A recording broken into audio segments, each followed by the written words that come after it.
2 Samuel chapter 19. Word soon reached Joab that the king was weeping and mourning for Absalom. As all the people heard of the king's deep grief for his son, the joy of that day's victory was turned into deep sadness. They crept back into the town that day as though they were ashamed and had deserted in battle. The king covered his face with his hands and kept on crying, "Oh, my son Absalom! Oh, Absalom, my son, my son!"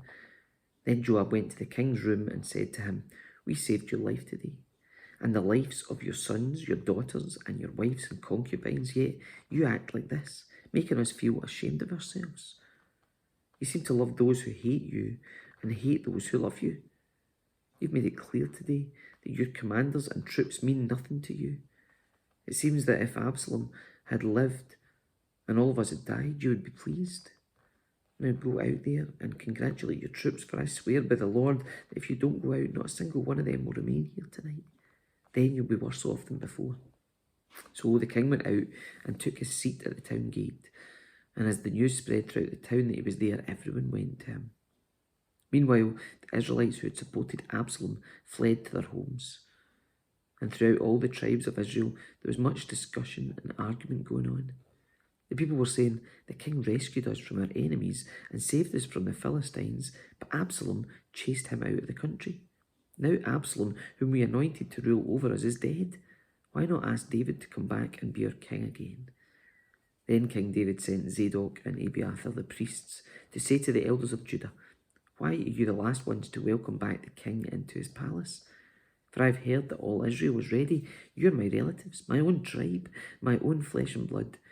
So why are you the last ones to welcome back the king?" And David told them to tell Amasa, "Since you're my own flesh and blood, like Joab, may God strike me and even kill me if I do not appoint you as commander of my army in his place." Then Amasa convinced all the men of Judah, and they responded unanimously. They sent word to the king, "Return to us and bring back all who were with you." So the king started back to Jerusalem. And when he arrived at the Jordan River, the people of Judah came to Gilgal to meet him and escort him across the river. Shimei, son of Gera, the man from Bahurim in Benjamin, hurried across with the men of Judah to welcome King David. 1,000 other men from the tribe of Benjamin were there with him, including Ziba, the chief servant of the house of Saul, and Ziba's 15 sons and 20 servants. They rushed down to the Jordan to meet the king. They crossed the shallows of the Jordan to bring the king's household across the river, helping him in every way they could. As the king was about to cross the river, Shimei fell down before him. "My lord the king, please forgive me," he pleaded. "Forget the terrible thing your servant did when you left Jerusalem. May the king put it out of his mind. I know how much I have sinned. That's why I have come here today, the very first person in all Israel, to greet my lord the king." Then Abishai, son of Zeruiah, said, "Shimei should die, for he cursed the Lord's anointed king." "Who asked your opinion, you sons of Zeruiah?" David exclaimed. "Why have you become my adversary today? This is not a day for execution, but for celebration. Today I am once again the king of Israel." Then turning to Shimei, David vowed, "Your life will be spared." Now Mephibosheth, Saul's grandson, came down from Jerusalem to meet the king. He had not cared for his feet, trimmed his beard, or washed his clothes since the day the king left Jerusalem. "Why didn't you come with me, Mephibosheth?" the king asked him. Mephibosheth replied, "My lord the king, my servant Ziba deceived me.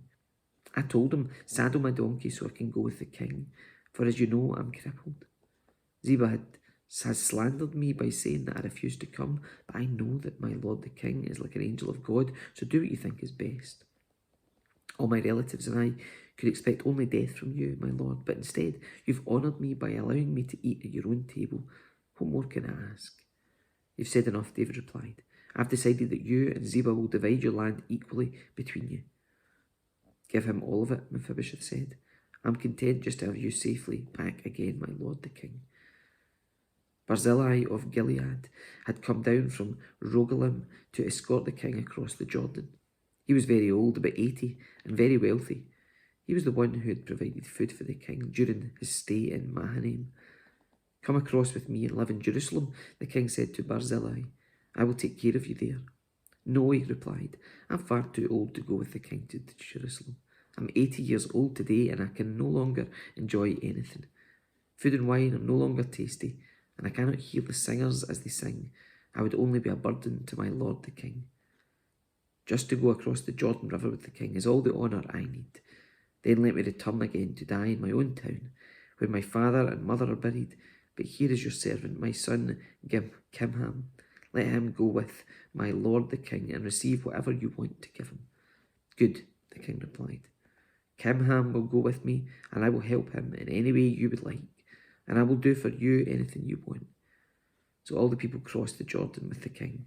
After David had blessed Barzillai and kissed him, Barzillai returned to his own home. The king then crossed over to Gilgal, taking Kimham with him. All the troops of Judah and half the troops of Israel escorted the king on his way. But all the men of Israel complained to the king. The men of Judah stole the king and didn't give us the honour of helping take you, your household, and all your men across the Jordan. The men of Judah replied, the king is one of our own kinsmen. Why should this make you angry? We haven't eaten any of the king's food or received any special favours. But there are 10 tribes in Israel, the others replied. So we have 10 times as much right to the king as you do. What right do you have to treat us with such contempt? Weren't we the first to speak of bringing him back to be our king again? The argument continued back and forth, and the men of Judah spoke even more harshly than the men of Israel.